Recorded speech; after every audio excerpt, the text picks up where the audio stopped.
For I know the plans I have for you, plans to prosper you and not to harm you, plans to give you hope in a future.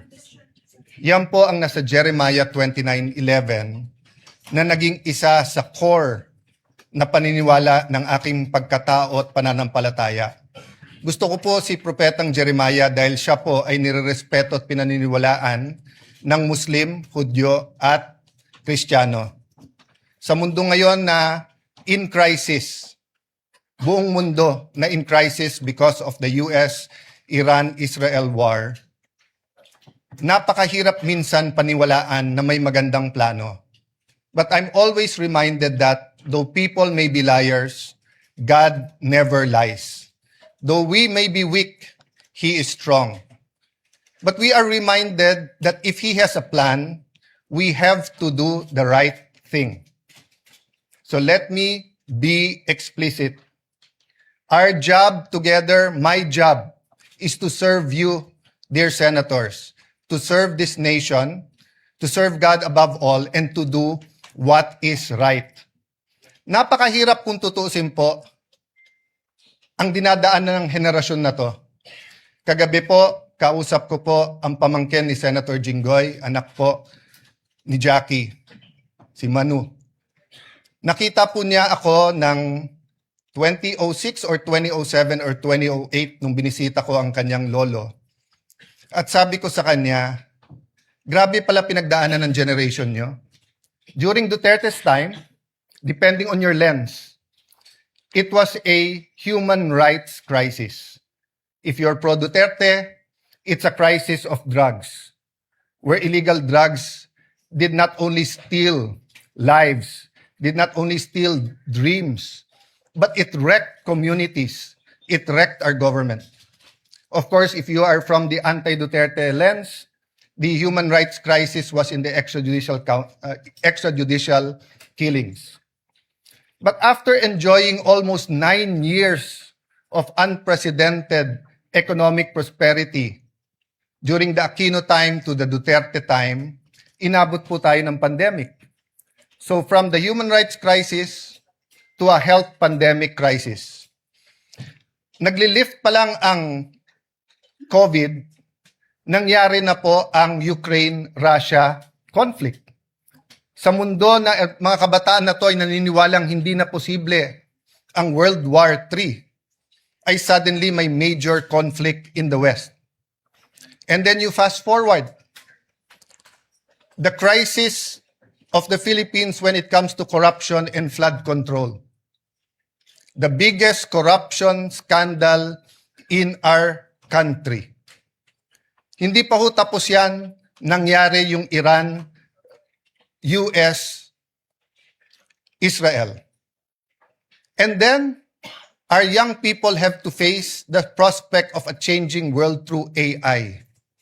And while we are worrying, leaders around the world in Canada, India, US, Australia are excited of AI. They said that it will bring in a new wave of millionaires, billionaires. It will bring in high-quality jobs. Pero tayo po ba'y naghahanda na? We might not feel the crisis here in the session hall, but our people, may it be the Grab drivers, the tricycle drivers, jeepney drivers, yung maliliit na kalendarya, yung mga beneficiaries ng 4Ps, ramdam na nila. So nung kinamayan po ako ng former Senate President Zubiri, sabi niya, hindi siya naiinggit sa trabaho dahil mahirap po ito. But I take a step forward, my dear colleagues, and offer myself to serve you. Just as Senate President Soto said, that he is here to serve everyone, not only the majority, not only the minority. I am here to respect the President, the office of the President, the Vice President, the office of the Vice President, the House of Representatives, and each one of you. In every crisis, there are big winners and there are big losers. Unfortunately, it is the poorest of the poor who is always the losers. So I urge all of you, let's unite, let's discuss. Before us might be the impeachment, let it make it very clear. May mga lumabas sa news and hindi ko kayo sinisisi kung sinasabi nyo sa news na ang pagpalit ng leadership ay tungkol sa impeachment. Hindi po. The impeachment is enshrined in the Constitution. The Bible says, the truth shall set us free. We want to be free from poverty. We want to be free from corruption. We want to be free from a government that is busy fighting its own people or the people fighting each other. Hindi to Facebook, hindi to social media na pwedeng bawat minuto may nagbabanatan. In real life, in the non-digital life, we have to be here for each other.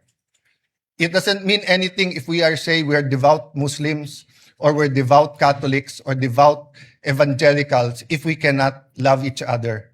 In the Senate, we might not like each other, but I think we can work each other and we can love each other. So let me make it clear. The impeachment will be much, much more than dismissing a complaint because of political affiliation. And it's also much, much more than convicting someone without evidence. Parehong hindi pwede yun. Kailangan guided tayo by the truth, guided by evidence. But the process is as important as the result. Hindi natin pwedeng sabihin, she or he will make a bad president. Or wala na tayong maasahan dyan sa presidente, wala na tayong maasahan sa vice president, impeach na lang natin. Hindi po. The Senate is also on trial. So, dear colleagues, as we ask God to guide us and help us, I'd like to thank all of you who supported me today. I will do my job. But I'd also like to reach out to all my colleagues here today. Ngayon lang naman po tayo na may divisions dahil mabigat ang politika. Pero actually, we've worked together. And if we could only go back 20 years and then go back now, can we go to 20 years from now? And let me tell you what I told the group last night nung nag-meeting kami. Basta't lahat ng gagawin natin, huwag tayong magsisisi. Huwag tayong gagawa na pagsisisihan natin. So feel free to call me out if you think mali ang direction. So dear colleagues, again, thank you. God bless you. Maraming salamat sa inyong lahat. Session is suspended for a minute.